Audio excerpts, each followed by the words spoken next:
menjelaskan soal korupsi. Nah, korupsi itu apa sih? Nah, korupsi itu adalah perilaku tidak jujur dan tidak etis yang dilakukan oleh seseorang atau sekelompok yang memegang kekuasaan atau jabatan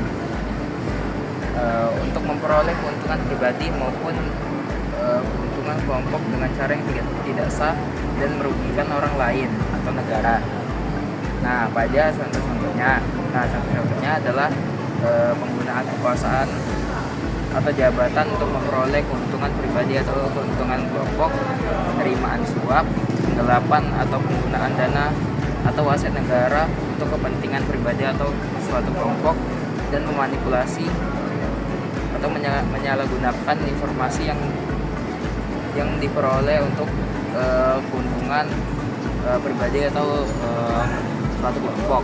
Nah, ada juga contoh kasus dari korupsi itu sendiri yang ada di negara kita. Nah, contohnya adalah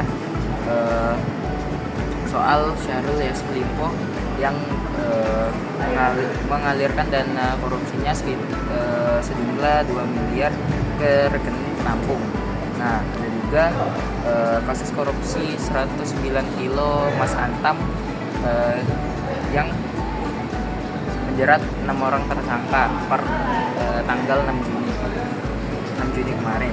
Dan prinsip kejujuran anti korupsi adalah seperti kejujuran, kemandirian, dan keadilan sangat penting diterapkan sehari-hari.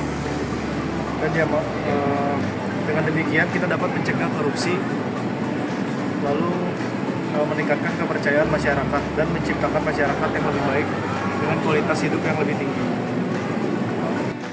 Nilai anti korupsi yang bisa diterapkan di sehari-hari. Yang pertama adalah kejujuran. Nah, seperti misalnya saya tidak menyalin tugas tanpa izin dan mengutip sumber dengan benar dalam mengerjakan tugas. Nah, mari kita jaga kejujuran dalam setiap tindakan kita, karena kejujuran adalah fondasi dan kepercayaan dan kehormatan diri. Nah, selanjutnya adalah kemandirian. Saya tidak menggunakan contohnya seperti saya tidak menggunakan sumber daya perusahaan untuk kepentingan pribadi dan menggunakan sumber daya dengan bijak dan transparan. Nah, kita harus menjadi kepribadian mandiri dan bertanggung jawab dalam menggunakan sumber daya, karena kemandirian adalah kunci dari kemajuan dan kemakmuran bangsa dan negara. Lalu yang terakhir adalah keadilan.